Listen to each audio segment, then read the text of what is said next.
All right, we are live. All right, welcome to the studio today, B. Good to be here, Nathan. Good to be here. Right on, man. How have you been?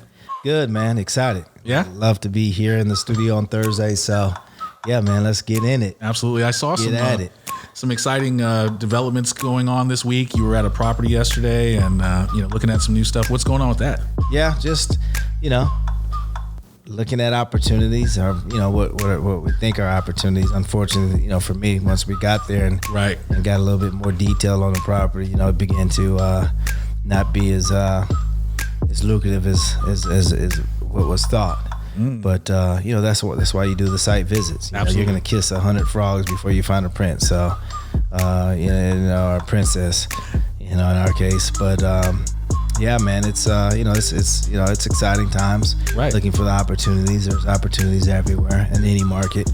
So it's just really understanding how to identify those opportunities and capitalize on them. Got it. No, and that's exciting. I mean, that leads us into today's topic, which is due diligence. So we talked about it last week. We're also going to be talking about more due diligence today, another piece of that. So you guys stay tuned. You're really going to want to learn and listen to what we have to talk about. And we want to thank you guys for joining us for By the Block with Bryan Chavis. We're, going into season 2. We're excited. We got a lot of things to cover. Blessed. Absolutely. And we want to say a special thank you to some of our sponsors. So Multifamily Matrix is one of our sponsors. We've got Bryan Chavis Coaching and Consulting, which is bringing you this podcast, as well as Renometer Pro, a great service that we love using. They have a great Facebook group called Property Management Discussion, and one of their members asked a question to you, B. Let's go ahead. Maybe I want to read this to you before we get into the topic. Mm-hmm. So Sergio had asked, what would you do? Your tenant owes you $500 for January rent and $100 in late fees. So you file a judgment with the court for the cost of $125. So in total, you're asking for $725. He said, plus daily late fees, which not going to get into. So the tenant gets the notice. They come to you, they pay the rent and the late fees, about $600, but they tell you that they refuse to pay the court fees of $125. When they pay February rent, would you settle the previous month's balance of $125? Still due and leave them short on February rent, or keep carrying the court fees until the lease expires and take it out of the deposit? Right. I mean, good questions. For me personally, probably the latter. Okay. Just go ahead and take it out of the security deposit. But let's look at all of the it's complex. It's not as easy as just answering that question. Right. There's it's like a broad brush. You got to get down to the details. It's much more granular. Yeah. So depending on the size of the property, first of all, when I was in the industry, a lot of managers in the management team would receive bonuses based on certain reports that were pulled, delinquency reports, ledger balance reports. And if you could get down to 20% under a certain ratio or zero balance, then you received a bonus, meaning there's none of, you got 200 units, 190 tenants, all clean ledgers, right? No balances. Okay. You received a bonus. So sometimes, if you're bonus driven, then you're going to want to go after that. Obviously that 100 and whatever those court costs are going to hit that ledger, and it's going to show, and it's going to affect your ability to make bonus. So you might be motivated to collect that. Now, depending on what your lease contract says, how most lease contracts are going to say any balances are considered rent. Yeah. Under this lease. So it's going to be rent. And you have, you're well within your right to go after, those monies. Some property managers might take that, legal fee. Yeah. And remove the word legal fee and just say it's a part of your late rent. And, so they're not dealing with that issue and saying, I'm going to pay my late rent, but I'm not going to pay those legal fees. So, you might just do away with the legal fee and just put it in as additional late fees.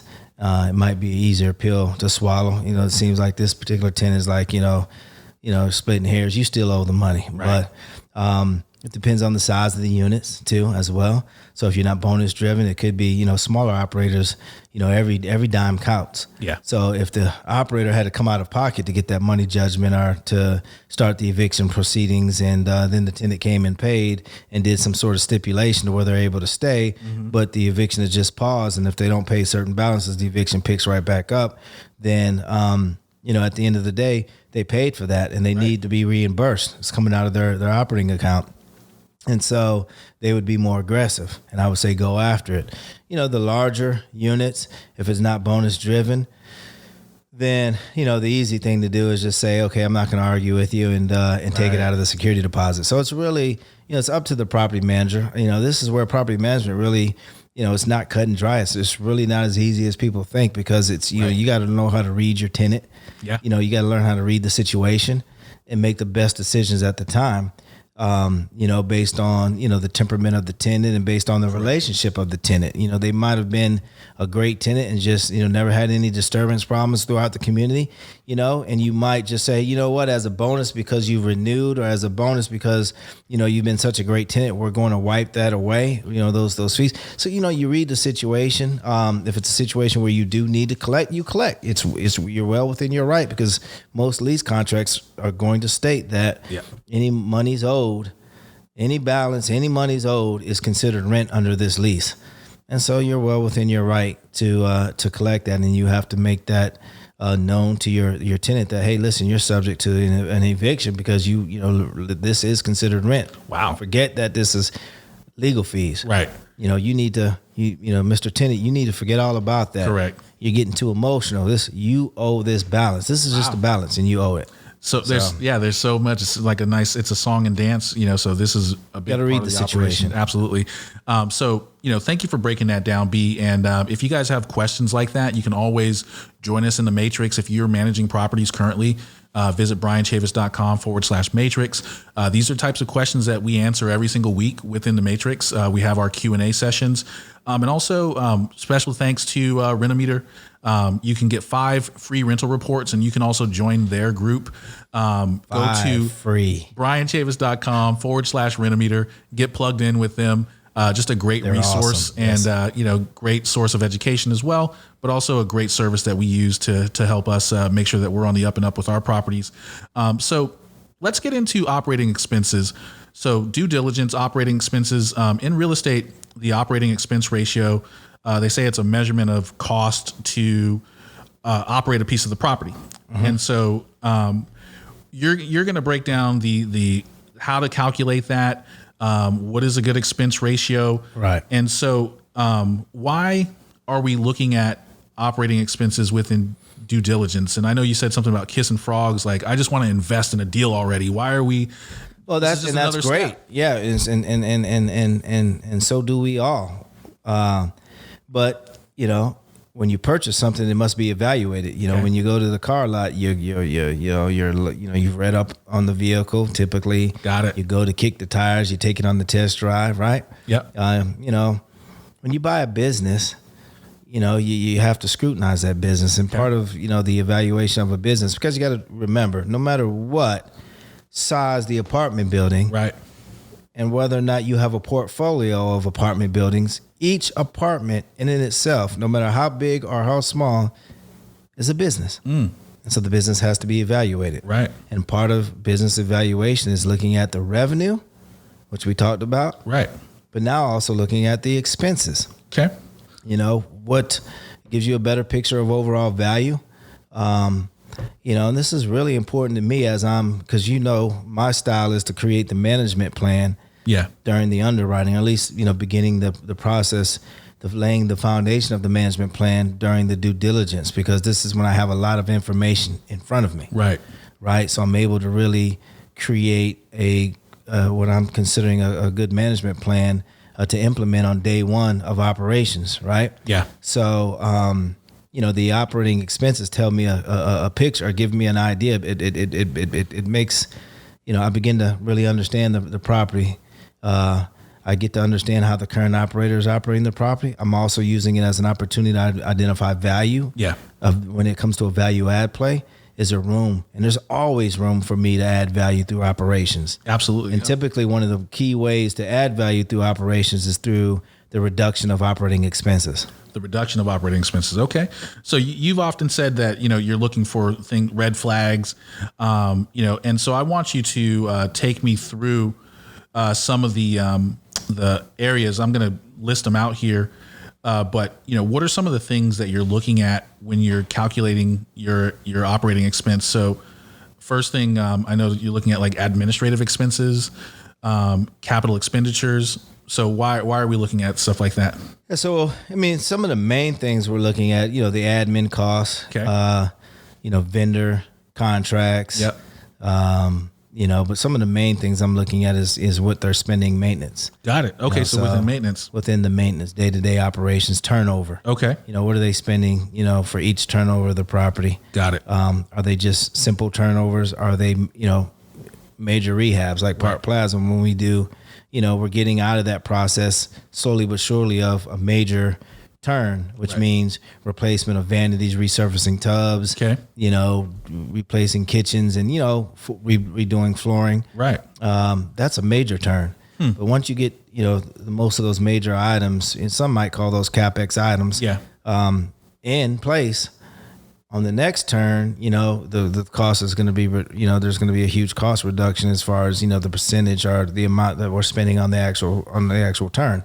So your cost may go from $5,000 to turn a unit because you're putting in new floors, vanities, new fixtures, et cetera, ceiling fans, down to, $1,200, $1,400 to paint, to punch, caulk, clean. To get it made, what we call make ready. That makes sense. So that's what I wanted to ask you. So what is a red flag when you see something like that, like turnover costs? How do you know what is too much? That's a good question. Yeah. That's a really good question. The age. So, a lot of, just the same reason why you look at the expense ratio in itself, because typical expense ratios are between 30 and 50%. Okay. On average. So your question is, I liken your question to so what's the difference between 30 and 50? Right. The age, the location, the demographic, psychographic, prospect tenant, all these things will help paint a picture of, where that particular property is going to fall between that 30 and 50%. The older the property, 50%. In the rougher neighborhoods, Class C, like that property we looked at yesterday, you seen on Facebook that you referred to in the beginning of the episode. Yep. That's definitely a 45-55 expense ratio. Okay. Location, demographic, just the amount of turnover, the amount of wear and tear you receive on those particular units. You're definitely looking at but in a Class A location, newer property, you're probably looking at a 30%. And how do you get to that percent? It's the expenses divided by the revenue that the property produces is going to give you your expense ratio. And then that expense ratio typically is going to be, again, between 30 and 50. And that's going to determine and where that falls at a particular subject property is going to probably be influenced by the asset class. Right. So expenses divided by revenue. And then you're saying around 30 to 50% is a typical range. Right. And and then where does it fall is dependent upon the asset of the asset class of the project itself. Got it. Lower income, tougher neighborhoods, a lot of turnover, you're looking at the higher end of that ratio. Got it. And then so also insurance, is that something that you're looking at as well? Absolutely. You have that property taxes, insurance. Yeah. Especially nowadays, coming in, we last year coming into COVID, this year, looking to possibly exit, right? Yep. Looking at how insurers underwrite projects, moving forward, there's going to be virus protections inside insurance nowadays. So, where is insurance going to go? Is insurance going up? We always know property taxes will, typically rise upon acquisition. So where does that fall? Do we anticipate property taxes to increase over a particular given period of time throughout the ownership of the asset? So yeah, just really looking at that. But for me, the main thing is scrutinizing insurance, because that can go up and down drastically depending on local markets and the environment. So scrutinizing the insurance. When you say that, what are some of the things that you're looking at? Like, what are you scrutinizing within the insurance? Just the overall policy itself. Okay. The type of policies and an umbrella. I mean, are you some policies are written to where they group multiple apartment buildings that you don't even own, but other owners and operators are all coming together as, under some sort of blanket policy for multiple properties in the area. If one person has a fire on their property or a major, catastrophe, it affects your insurance. Wow, so, okay. I'm kind of in, Park Plaza has a policy like that. So to no fault of our own, someone had a fire and, of course, policies go up a little bit. Typically policies always go up. So you want to look at current affairs and potential major events like COVID, and how will that affect policies when insurance companies take a hit. Obviously policies will go up. So you're looking at, when you're underwriting, you want to make sure you bring in a professional, someone that understands, commercial, especially multifamily. You can always talk to your big boys, your CBREs, Colliers, the commercial CRE guys, the larger CRE guys, Franklin Street here in the East Coast and Central Florida, South Florida. Franklin Street's pretty big, so I use. I always bring in one of those individuals, say, hey, here's our underwriting.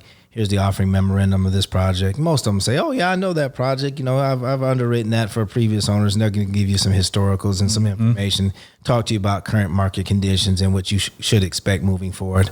Got it. Thank you for breaking that down. And so one of your expertises or one of your strengths is operations. So being able to actually operate the property versus passing it on to third-party property management. How does that come into play? If you found that the expense ratios or the operating expenses were a little high, is there a way that you can bring that down through operations? Always. Okay. Always. That's the number one thing. That's, when you're talking value add. Yeah. Honestly, for me, that is value add, is making sure that the property can be changed. Any property can be added through operations. No matter who you are, your operations can always be better. Right. With training and staff training and, things can always be better. Yeah. So, absolutely. That's why I'm simultaneously working on the management plan for the property when I'm doing the underwriting. Okay. So on day one, we hit the floor running and know what it is, what our goals are. Our goals are to bring the turnover expenses. Our goals are to revamp some of the vendor contracts, get some reductions there. Maybe, say goodbye to some of the vendors that we feel are, a little, costly. Right. So there's a ton of things you can do. You can then begin to look at qualifying criteria and make adjustments to your qualifying criteria. Changing the demographic and psychographics of your prospect tenant, which means, changing that qualifying criteria, you might be targeting a different type of tenant. Yeah. To prepare them for the, that particular tenant, it would be a custom paying these higher rents versus the current tenant that you have there now, where if you bump up the rents $100 after renovations, they may complain. Okay. But you're going to renovate these units, right, and put you're going to put, let's just say $2,000 of renovations in these particular units. Right. You're going to bump up the rent. That the current tenant that's there now that the previous owner had may not be there with you through this process. So your qualifying criteria is going to change. So you got to understand demographics, psychographics, all that information is coming through clearly through your COTA process, strategic evaluation of a target area, from which we talked about in episode 1. So you have an idea, right? It's not picture perfect. It's not, crystal clear until usually first 6 months of operations. Okay. It becomes really clear to me, of who we're dealing with as a prospect tenant, and their demographics and psychographics, because now I've had a chance to actually see and speak with our property managers and look at our traffic, and speak to them about, conversion ratios and how many, 10 pieces of traffic came in, how many people we've converted, what was the feedback from the traffic. Now we know from firsthand experience by talking to the tenants, showing them property. So, we're getting a lot of great feedback. Of course. We always feel like our greatest consultants are our prospect tenants. So they're going to give you the best type of feedback, whether they rent from you or not. You're going to get the best feedback from them. So being able to extract all that information, make changes to qualifying criteria, rules and regulations, operating systems to the property will have a direct result in how you handle maintenance. Right. Which, obviously begins to create a reduction in operating expenses. Your maintenance and preventative maintenance programs that you've implemented, begin to reduce the amount of wear and tear on the units. It also reduces the amount of replacement. With poor management, you might be replacing vanities because of a leak. Right. If you had got in there on those units and inspected those units on a monthly basis during the pest control, right, you would have caught that leak early on before the vanity was actually ruined. Yeah. So all the way. So, you could have fixed it. So there's a lot of things, money can be saved through the, preventative maintenance, from which a lot of, operators don't, have a preventative program. They're not sending a maintenance technician in with pest control to evaluate and I guess, check the unit.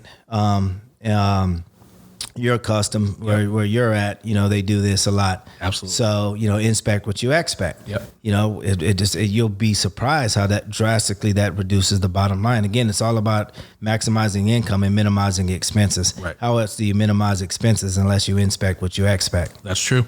I'm learning a lot here, B. I'm sure our listeners are learning as well. So I want to think about this from a negotiation perspective.